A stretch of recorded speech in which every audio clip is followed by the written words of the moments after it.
What's going on, everyone? We're going to take a technical analysis look on Appl. So Appl is coming off these recent highs here where we were just shy of kind of touching those all-time highs, maybe about 4 or 5% away. That price was around $176.29. Now we have been on a decline ever since the end of August here, with a few little, kind of pit stops and consolidations along the way.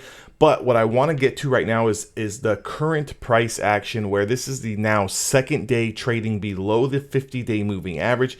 50-day moving average here is this red line that I'm kind of scrolling across here on my screen. Now, we did lose this on September the 2nd. Today, we did also confirm those lows here of the 2nd as well as the 1st of September. Now, we've got a Bollinger Band here that's going to act as a little bit of support. One thing that I do want to kind of keep in mind here, as we potentially could be looking for some sort of dead cat bounce.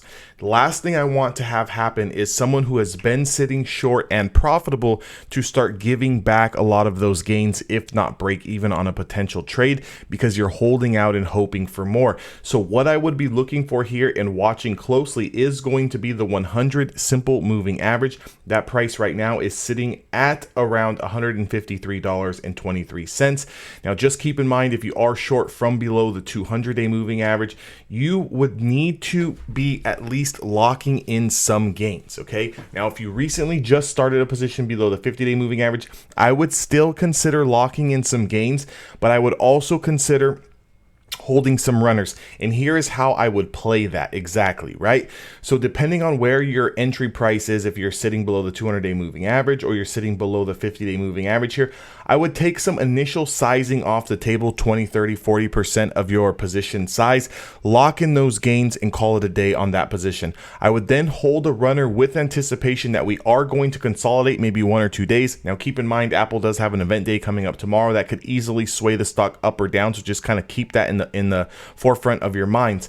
With that being said, if Appl starts to consolidate sideways for 1, 2, 3 days, however, never really reclaims its 5-day moving average, never really gets back over $158, which is going to be this channel line here on the linear regression 50.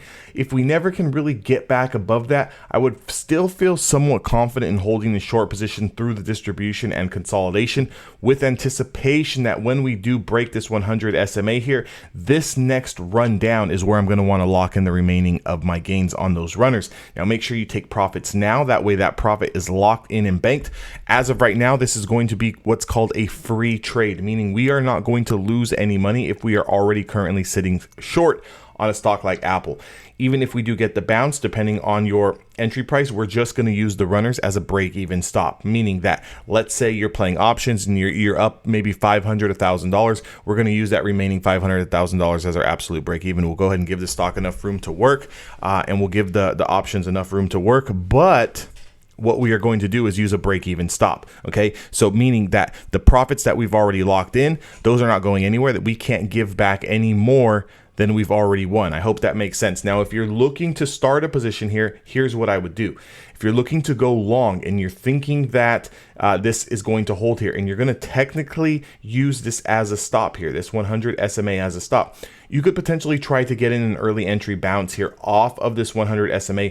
Just understand that if we do close below the 100 SMA on a daily candle, you need to exit that trade and take a loss. There is no ifs, ands, or buts about it. You don't need to be holding below the 100-day moving average, as these things can get very, very aggressive below that. So if we take a bounce play here off the 100 SMA, we would be playing back into 156 and 159. Those would be our two price targets that we would be looking to play. Now, obviously, your 200-day moving average is sitting at around 161. That would be maximum potential.